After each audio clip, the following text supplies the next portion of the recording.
The folder hit the desk with a sound that echoed through WWE headquarters like a gunshot. And in that moment, Paul Heyman knew his perfect plan, his meticulously crafted strategy, his chess game that had been 3 months in the making, just got blown to absolute pieces by the one man he never saw coming. Nick Aldis. Not a wrestler. Not a competitor with a personal vendetta, but the SmackDown general manager who just decided that being diplomatic, being fair, being the responsible authority figure meant absolutely nothing when someone tries to manipulate your entire brand into becoming their personal playground. Because that's exactly what Heyman tried to do. And Aldis just showed everyone watching, showed the entire wrestling world that there's a new sheriff in town and he doesn't play by the old rules where managers and advocates can scheme and manipulate without consequences. He plays by one rule: you try to destroy my show, I destroy you first. The shockwave is still reverberating through every locker room, every production meeting, every social media platform. Because what happened wasn't just a general manager making a booking decision. This was a calculated destruction of everything Paul Heyman spent months building. This was Nick Aldis looking at the supposed special counsel to Roman Reigns, the wisest man in professional wrestling, and saying your intelligence means nothing when I hold all the cards. And Paul Heyman, for maybe the first time in his legendary career, had absolutely no response. No verbal comeback. No clever retort.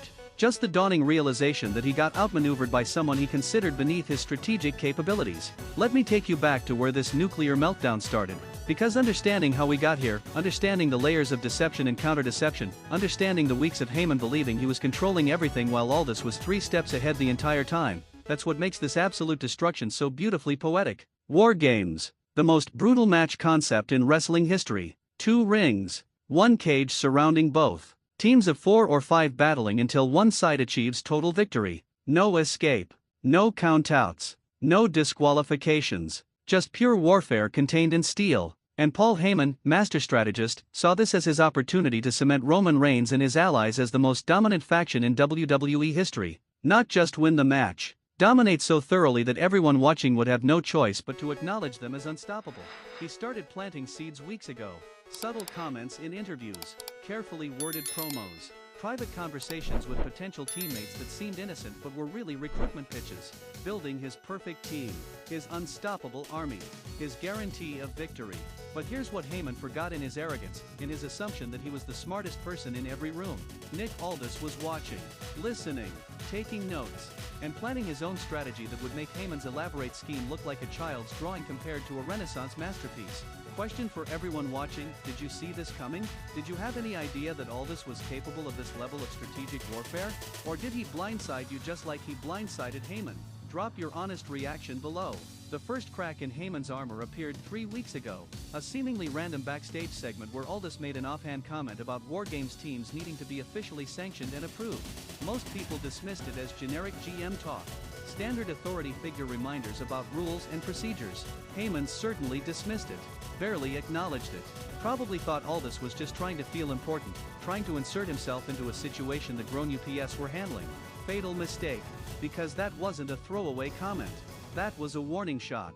That was Aldis telling Heyman, in language so subtle most people missed it, that I'm watching what you're doing and I have the power to stop it whenever I choose. But Heyman kept going, kept recruiting, kept building his team, kept making promises to wrestlers about the glory and dominance that awaited them if they aligned with the tribal chief, kept assuming that Nick Aldis was just another authority figure who would rubber stamp whatever the top stars wanted because that's how WWE has always worked. Wrong show. Wrong general manager. Wrong era. Aldis let him continue. Let Heyman think he was succeeding. Let the team take shape. Let the anticipation build. Let everyone from wrestlers to fans to media assume that the War Games teams were set, the sides were drawn, and all that remained was the battle itself. And then, this past SmackDown, Nick Aldis dropped the nuclear bomb that vaporized everything. The segment started innocently enough. Aldis in his office, reviewing paperwork, looking every bit the professional administrator handling routine business. Paul Heyman entered, that confident swagger in every step, probably expecting a brief meeting to finalize some logistics before moving on to more important matters. He sat down across from Aldis, that smug smile playing at the corners of his mouth, already mentally drafting the victory speech he'd deliver after War Games when his team stood tall and unchallenged.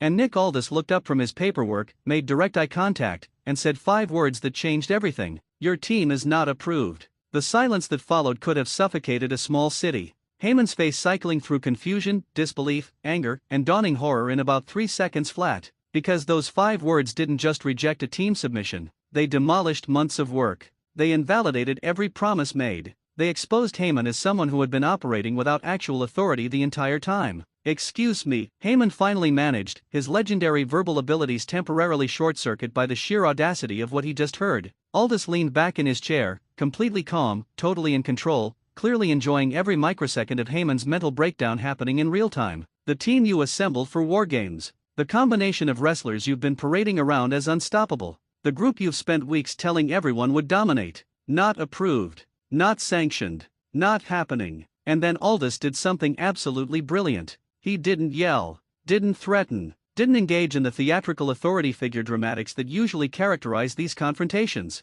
He just methodically, calmly, professionally explained exactly why Heyman's team violated approximately 17 different WWE regulations. Conflict of interest issues, contractual complications, wrestlers from different brands requiring executive approval for crossover appearances, timing problems with other scheduled obligations, medical clearance questions. A laundry list of legitimate, inarguable, legally sound reasons why the team as constructed could not compete. Paul Heyman is a genius. Paul Heyman is perhaps the greatest talker in wrestling history. Paul Heyman can talk his way out of almost any situation with the right words, the right tone, the right manipulation of logic and emotion. But you can't talk your way out of contractual regulations. You can't manipulate WWE's legal department. You can't verbally assault documented policies that exist in writing and have been consistently enforced. Aldis had him completely, utterly, devastatingly trapped. "This is ridiculous," Heyman sputtered, his composure cracking like a dam under pressure. "You're sabotaging my client. You're interfering with the natural order of SmackDown. You're allowing your personal feelings to override what's best for business."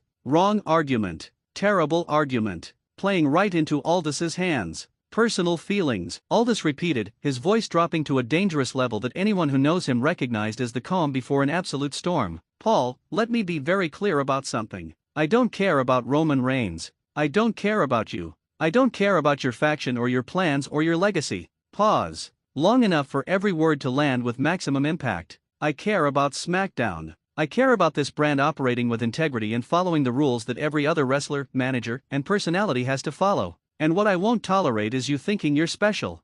Thinking you're above regulations. Thinking you can do whatever you want because you're Paul Heyman and you've been manipulating systems for 30 years. The verbal destruction was surgical, clinical, each word chosen for maximum damage. No wasted sentences. No emotional outbursts that could be dismissed as bias or pettiness. Just facts, delivered with absolute authority, by the one person in the building with the power to enforce them. Here's a question that's probably eating at you right now: was Aldis right to do this? Or did he overstep his authority and let personal feelings influence what should be a fair process? Where do you stand on this? Comments section, let's debate. But the devastation didn't stop there. Because Nick Aldis wasn't just denying Heyman's team, he was actively dismantling the entire strategy. Furthermore, Aldis continued, pulling out another document that Heyman eyed like it might explode. "I'm implementing new team construction guidelines for War Games. Each brand's team must be composed entirely of wrestlers currently on that brand's roster. No mercenaries. No borrowed talent. No bringing in outside forces to stack the deck."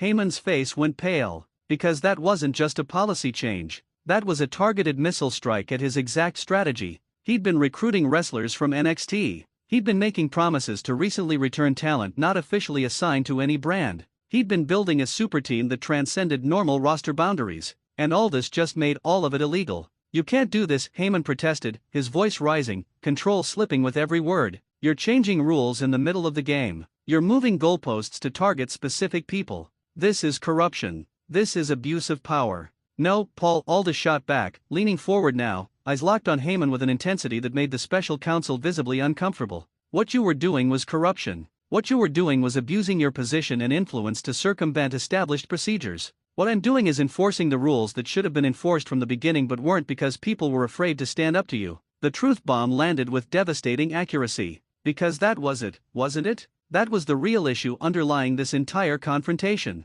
For years, decades even, Paul Heyman has operated in professional wrestling with a level of freedom and influence that bordered on untouchable. He'd bend rules, exploit loopholes, manipulate situations, and nobody called him on it because he was Paul Heyman, legendary manager, advocate of champions, mastermind of wrestling's greatest moments. Nick Aldis just became the first authority figure in recent memory to look Paul Heyman in the eye and say no. Not just no, but hell no. Not just hell no, but I'm actively undoing everything you tried to accomplish and there's nothing you can do about it. The power shift was seismic. Everyone watching that segment, whether in the arena or at home, felt it. The moment when an era ended and a new one began. The moment when Paul Heyman's assumed authority got checked by actual authority. And Heyman knew it. You could see it in his eyes. The realization that he'd miscalculated, that he'd underestimated Nick Aldis, that he'd assumed the general manager position was ceremonial when it was actually the most powerful position on SmackDown if wielded by someone willing to use it. So what happens now? Heyman asked, his voice quieter, the fight temporarily drained from him as reality sank in. Now, Aldis said, satisfaction evident in every syllable, you go back to Roman Reigns and you tell him that if he wants to compete in War Games, he needs to build a team from the SmackDown roster following the proper procedures and protocols.